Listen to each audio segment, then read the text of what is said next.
अस्सलाम वालेकुम। अब हम आ जाते हैं प्रोग्राम की तरफ। प्रोग्राम किसे कहेंगे कम्युनिटी मेडिसिन में? कोई भी ऐसी एक्टिविटी जो कि एक ऐसे इंटरवल ऑफ टाइम तक के लिए की जा रही हो जिसका हमें अंदाज़ा ना हो कि कब तक के लिए की जाएगी। Indefinite period of time till the achievement of its objectives. हमें पता नहीं है कि कब तक उसके ऑब्जेक्टिव्स अचीव हो जाएंगे, लेकिन जब तक ऑब्जेक्टिव अचीव नहीं होते वो प्रोग्राम हमारे पास चलता रहेगा। That is called as program. Program की फिर हमारे पास दो एग्जांपल्स आ जाती हैं, टाइप्स आ जाती हैं। एक हो गया वर्टिकल प्रोग्राम और एक होगा हमारे पास हॉरिजॉन्टल प्रोग्राम। वर्टिकल प्रोग्राम वो होगा जिसमें एक प्रोग्राम में एक ही एक्टिविटी की जाएगी। ठीक है, जैसे कि हमारे पास एड्स कंट्रोल प्रोग्राम आ जाता है जिसमें सिर्फ एड्स को कंट्रोल किया जाएगा। फिर हमारे पास लेप्रेसी कंट्रोल प्रोग्राम आ जाता है, मलेरिया कंट्रोल प्रोग्राम। इन सब प्रोग्राम्स में हमने सिर्फ स्पेसिफिक डिजीज़ को पे तवज्जो देनी है और उनको कंट्रोल करना है। दूसरा हमारे पास आ जाते हैं हॉरिजॉन्टल प्रोग्राम्स। अब हॉरिजॉन्टल प्रोग्राम्स वो होंगे जिसमें दो एक या एक से ज़्यादा हमारे पास जो है एक्टिविटीज़ परफॉर्म की जाएंगी ताकि हेल्थ केयर को बेहतर बनाया जा सके, कम्युनिटी की हेल्थ को बेहतर बनाया जा सके। इसमें कौन कौन से आ जाते हैं? सोशल एक्शन प्रोग्राम हो गया, सोशल एक्शन प्रोग्राम 2 हो गया, प्राइमरी हेल्थ केयर हो गए। प्राइमरी हेल्थ केयर में जैसे कि हमारे पास मैटरनल केयर प्रोवाइड की जाएगी, चाइल्ड केयर प्रोवाइड की जाएगी, इम्यूनाइजेशन चाइल्ड को प्रोवाइड की जाएगी, मदर को प्रोवाइड की जाएगी अगेंस्ट डिफरेंट डिजीजेस। तो ये अब हमारे पास हो गया हॉरिजॉन्टल प्रोग्राम। फिर ये बता रहा है कि जब हॉरिजॉन्टल वर्टिकल प्रोग्राम को मर्ज किया जाएगा एक दूसरे के साथ तो उसकी वजह से हमारे पास हॉरिजॉन्टल प्रोग्राम बनेगा। जैसे कि अगर हमारे पास मैटरनल हेल्थ केयर प्रोग्राम है उसको मर्ज कर दिया जाएगा चाइल्ड केयर प्रोग्राम के साथ, तो उसमें हमारे पास एक प्रॉपर हॉरिजॉन्टल प्रोग्राम जैसे कि प्राइमरी हेल्थ केयर की फॉर्मेशन हो जाएगी। ठीक है, उसके बाद हम आ जाते हैं कम्युनिटी डायग्नोसिस की तरफ। अब कम्युनिटी डायग्नोसिस किसे कहेंगे? कि आइडेंटिफाई करना। ये कहता है कि आइडेंटिफाई करना और क्वांटिफाई करना हेल्थ प्रॉब्लम्स कहाँ पे जो कि एक कम्युनिटी के अंदर प्रेजेंट है। कैसे आइडेंटिफाई करना, क्वांटिफाई करना? इन टर्म्स ऑफ मोर्टेलिटी कि कितनी अमवात हो रही हैं उस बीमारी या उस प्रॉब्लम्स की वजह से, और इन टर्म्स ऑफ मॉर्बिडिटी कितनी बीमारियां लग रही हैं, कितने लोग केसेस हमारे पास जो हैं आ रहे हैं उस बीमारी उस प्रॉब्लम की वजह से। For the purpose of defining, ताकि हम डिफाइन कर सके कि कौन ज़्यादा और कौन लोग हो सकते हैं जो कि रिस्क में आ सकते हैं इस डिजीज़ की वजह से, और कौन ऐसे लोग हो सकते हैं जिन्हें हमने हेल्थ केयर प्रोवाइड करनी है। That is called as community diagnosis. फिर आ जाते हैं हेल्थ टेक्नोलॉजी की तरफ। हेल्थ टेक्नोलॉजी में क्या होगा?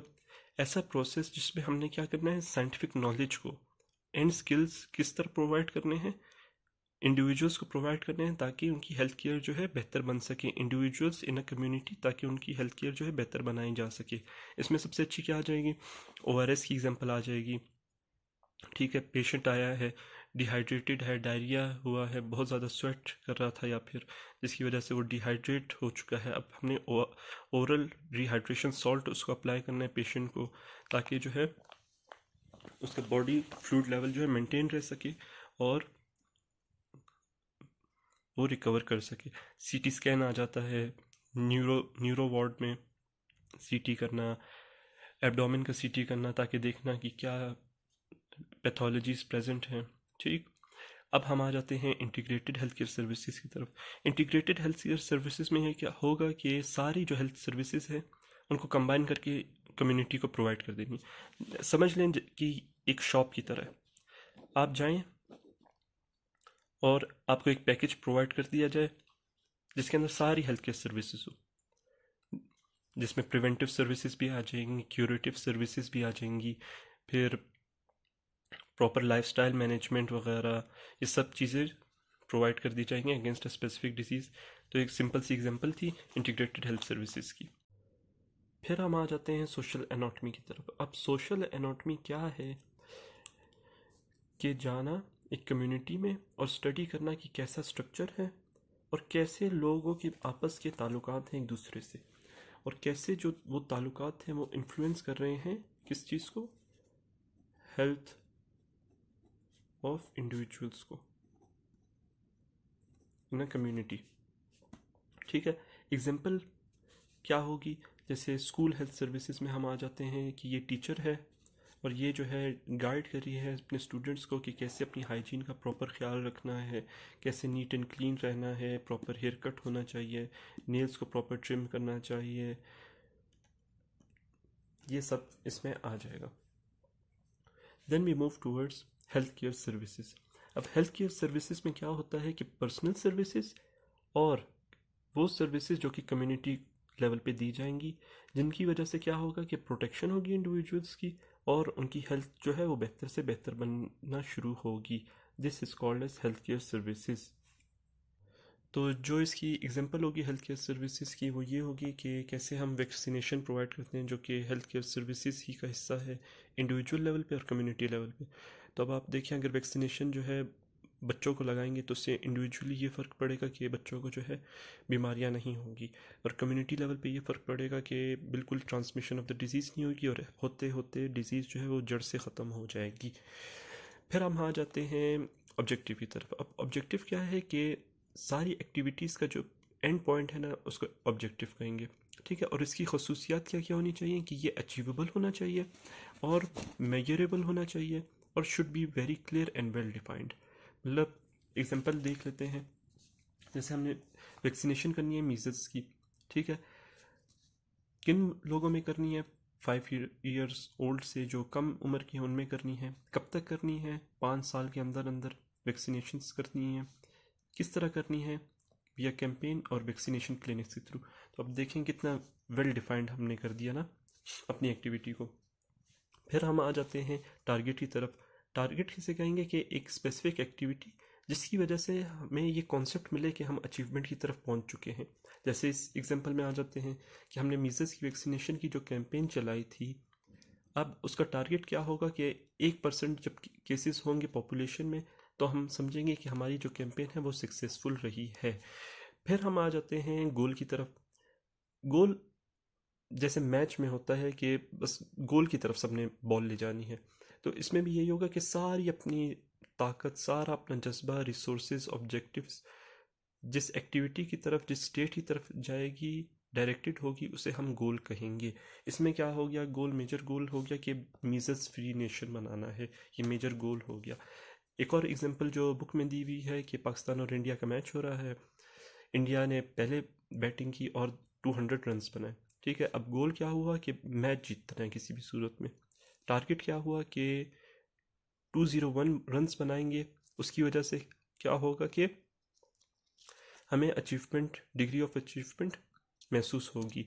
और किस तरह करना है, अचीव किस तरह करना है टारगेट, किस स्ट्रेटजी के थ्रू, वो सारी हमारे पास ऑब्जेक्टिव्स होंगे कि पहले कौन बैटिंग करेगा, किस तरह बैटिंग करनी है, कौन सा प्लेयर ने कैसे खेलना है, वो सारे ऑब्जेक्टिव आ जाएंगे। फिर आ जाते हैं हम इलनेस की तरफ। अब इलनेस क्या है? एक फेनोमेना है। होगा क्या इलनेस में कि एक या एक से ज़्यादा natural process of functions of the body जो है वो डिस्टर्ब हो जाएंगे। इस तरह डिस्टर्ब होंगे कि पेशेंट जो है वो प्रॉपरली अपनी लाइफ गुजार नहीं पाएगा और उसे ज़रूरी नहीं है, और ज़रूरी है उसे पता होगा कि वो जो है वो अनवेल फील कर रहा है। इसकी दो टाइप्स हो जाएंगी हमारे पास। एक्यूट इलनेस जो कि शॉर्ट इंटरवल ऑफ टाइम के लिए होगी, क्रॉनिक इलनेस जो कि मोस्टली 2 वीक्स मार्जिन होता है, उससे ज़्यादा 2 वीक से ज़्यादा तक होगी, मतलब long, for a long period of time होगी। एक्यूट इलनेस में हमारे पास नमूनिया आ जाता है, पेशेंट अवेयर होगा अपनी स्टेट से, for a shorter interval of time होगा।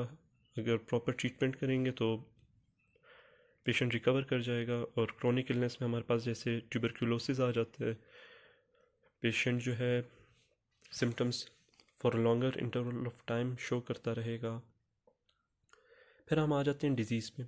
अब डिज़ीज़ में क्या होगा कि हेल्थ इम्पेयर तो होगी लेकिन पेशेंट को ज़रूरी नहीं है पता हो कि वो डिज़ीज़ है। बेस्ट एग्जांपल क्या आ जाती है? अर्लियर केसेस ऑफ हाइपरटेंशन या डायबिटीज़ मेलाइटस। अब जो बीपी का पेशेंट होगा, बीपी का मरीज़ होगा, उसे ज़रूरी नहीं है पता हो कि मेरा ब्लड प्रेशर हाई होता जा रहा है। शुरू शुरू में तो उसको नहीं पता चलेगा, जब ज़्यादा for a long interval of time के लिए होगा और जब कॉम्प्लिकेशन शो कर रहा होगा तब उसे पता चलना शुरू हो जाएगा। इसी तरह डायबिटीज़ मेलाइटस शुरू में तो पता नहीं चलेगा, सिम्टम्स इतने ज़्यादा शो नहीं हो रहे होंगे, लेकिन जैसे जैसे कॉम्प्लिकेशंस आएंगी उस तरह पेशेंट को पता चलना शुरू हो जाएगा। फिर हम आ जाते हैं मॉर्बिडिटी की तरफ। अब मॉर्बिडिटी क्या है कि एक कंडीशन है जिस ऑफ बीइंग डिजीज्ड। पेशेंट अगर वो टीबी से सफ़र कर रहा होगा तो ये मॉर्बिडिटी में आ जाएगा। या किसी और डिजीज़ से सफ़र कर रहा होगा, मतलब उससे डिजीज़ हुई है, उसको हम मॉर्बिडिटी में लेंगे, ठीक है। अच्छा, अब डिजीज़ कंट्रोल में आ जाते हैं। डिजीज़ कंट्रोल में क्या करना होगा कि सारे इक़दामात करेंगे जिससे डिजीज़ को जो है फैलने से रोका जा सके। कैसे और किस तरफ वो एम्ड होंगी, ताकि इंसिडेंस ऑफ द डिज़ीज़ को कम किया जा सके। मतलब जो नए लोग हैं जिनको अभी तक डिज़ीज़ नहीं लगी, उनको बचाया जाए कि उनको डिज़ीज़ लगे ही नहीं। जिनको हो गई है उनका ड्यूरेशन ऑफ द डिज़ीज़ है उसको कम किया जाए, और financial burden of the community जो है उसको कम किया जाए, ताकि जिन जिन लोगों को डिज़ीज़ हो चुकी है उनको प्रॉपरली मैनेज किया जाए, उनकी ट्रीटमेंट वगैरह को प्रॉपर मैनेज किया जाए, ताकि जो है कॉम्प्लिकेशंस ना हो और फाइनेंशियल जो बर्डन है कम्युनिटी पे वो ज़्यादा ना पड़े। फिर हम आ जाते हैं डिज़ीज़ एलिमिनेशन की तरफ। एलिमिनेशन क्या है? स्पेसिफिक एरिया रीजन को टारगेट करेगा, ठीक है। इसमें क्या होगा कि आपने जो है स्पेसिफिक रीजन में, जैसे फॉर एग्जांपल ये स्पेसिफिक प्रोविंस है, इसमें आपने टारगेट करना है कि एक डिज़ीज़ जो शुरू शुरू में है उसके ट्रांसमिशन को रोका जाए, कि वो पर्सन टू पर्सन ट्रांसमिट ना हो, ठीक है। एग्जांपल यहाँ पे अच्छी सी दी हुई है, measles and polio from a large geographical area, ठीक है, वही प्रोविंस हो गया, geographical area. Then disease eradication. अब इरेडिकेशन का मतलब क्या है कि जड़ से निकाल देना डिजीज़ को, इस तरह जड़ से निकालना कि हर तरह की ट्रांसमिशन को ख़त्म कर देना और इन्फेक्शियस एजेंट को जो है बिल्कुल डिस्ट्रॉय कर देना। ओनली इरेडिकेटेड डिजीज़ जो है हमारे पास वो अभी तक स्मॉल पॉक्स है, पूरी तरह ख़त्म हो चुकी है, कोई भी केस अब नहीं है दुनिया में इसका। फिर हम आ जाते हैं natural history of the disease में। अब ये यहाँ पे बता रहा है कि डिज़ीज़ होने के लिए 3 चीज़ों की ज़रूरत है। कौन कौन सी? सबसे पहले हमारे पास इन्वायरमेंट आ जाता है, फिर होस्ट आ जाता है और एजेंट आ जाता है। ये तीनों होंगे तभी डिज़ीज़ होगी। अच्छा, डिज़ीज़ जो होती है वो 2 फेजेस में होती है। प्री पैथोजेनिक फेज़ होते हैं और दूसरा जो है वो पैथोजेनिक फेज़ होता है। प्री पैथोजेनिक फेज़ और पैथोजेनिक फेज़ में फ़र्क ये होगा कि प्री पैथोजेनिक फेज़ में जो है इन्वायरमेंट, होस्ट और एजेंट जो है वो एक दूसरे से आइसोलेटेड होंगे, ठीक। और पैथोजेनिक फेज में ये होगा कि ये तीनों जो है एक दूसरे के साथ मतलब इंटरेक्ट कर रहे होंगे, ठीक है। होस्ट में हमारे पास जैसे इंसान आ जाता है, ह्यूमन। एजेंट में कोई बैक्टीरिया हो गया जो कि डिजीज़ कॉज करेगा, जैसे टीबी के लिए। और इन्वायरमेंट जो पूरी बॉडी उसको प्रोवाइड करेगी, इन्वायरमेंट उस बैक्टीरिया की ग्रोथ के लिए उसको proper nutrients, iron supply etcetera जो भी प्रोवाइड करेगी, ठीक है। फिर पैथोजेनिक फेज आ जाता है, इसमें यही होगा कि प्रॉपर इंटरेक्शन होगा जिसकी वजह से एपिडेमियोलॉजिकल ट्रायड होगा। आप देखें कितनी प्यारी सी डायग्राम है। एक जगह पे इन्वायरमेंट आ गया है जहाँ पे एजेंट रहेगा, एजेंट में वही जो डिजीज़ कॉज करने वाला एजेंट है वो आ गया, फिर होस्ट आ गया जो कि इंसान होगा। तो ये तीनों के इंटरेक्शन जो है हमारे पास क्या बनेगा, एक ट्राइंगल बनाएगा जिसको कहते हैं एपिडेमियोलॉजिकल ट्रायड। ये बहुत ज़रूरी है, मेरे प्रॉफ में ये आया था। फिर हम आ जाते हैं इंक्यूबेशन पीरियड की तरफ। अब देखें कोई भी एजेंट आएगा, जैसे HIV वायरस हो गया, वो एकदम से आके डिजीज़ तो नहीं कॉज करेगा ना, वो रहेगा थोड़ी देर, चिल करेगा, मतलब थोड़ा सा रेस्ट करेगा, चिल करेगा और फिर अपनी रिसोर्सेज लेगा ताकि जो है डिजीज़ कॉज कर सके। तो इंक्यूबेशन पीरियड इस तरह डिफाइन करेंगे कि एजेंट आया जिस्म के अंदर और टाइम जो रिक्वायर किया उसने कि वो साइंस एंड सिम्टम्स प्रोड्यूस कर सके, ठीक है। जैसे HIV का ये एकदम से आके तो CD4 लेवल कम नहीं करेगा ना, थोड़ा सा टाइम लगेगा अपने प्रॉपर क्या कहते हैं उसे अपनी प्रॉपर अपने फंक्शन करेगा, उसके बाद जो है CD4 लेवल कम करेगा और डिफरेंट अपनी जो सिम्टम्स, साइन सिम्टम्स जो शो करते हैं वो होगा, ठीक है। इंक्यूबेशन पीरियड उसे कहते हैं। अब इंक्यूबेशन पीरियड में क्या होता है कि साइन सिम्टम्स जो है after incubation period science and symptoms आना शुरू हो जाते हैं। शुरू में होगा क्या कि साइन सिम्टम्स कम होंगे और फिर आहिस्ता आहिस्ता जैसे जैसे टाइम गुजरता जाएगा साइन सिम्टम्स ज़्यादा होते जाएंगे और आखिर में ये होगा कि या तो कंप्लीट रिकवरी हो जाएगी, या तो डेथ ऑफ द पेशेंट हो जाएगी, या फिर क्रॉनिक इलनेस की तरफ चला जाएगा, या फिर डिसेबिलिटी हो जाएगी, ठीक है। यहाँ पे एग्जांपल आ गए मलेरिया की कि जब मॉस्किटो बाइट करता है हेल्दी पर्सन को, स्पोरोजॉइड्स जो इंजेक्ट करते हैं आफ्टर इंक्यूबेशन पीरियड सिम्टम्स आना शुरू हो जाते हैं, like rigors and fever. Fever होगा, राइगर होगा, पेशेंट जो है क्लिनिकल फेज में आ जाएगा। ठीक है, उसके बाद जो है फिर क्रोनिक डिजीज़ में भी जा सकता है।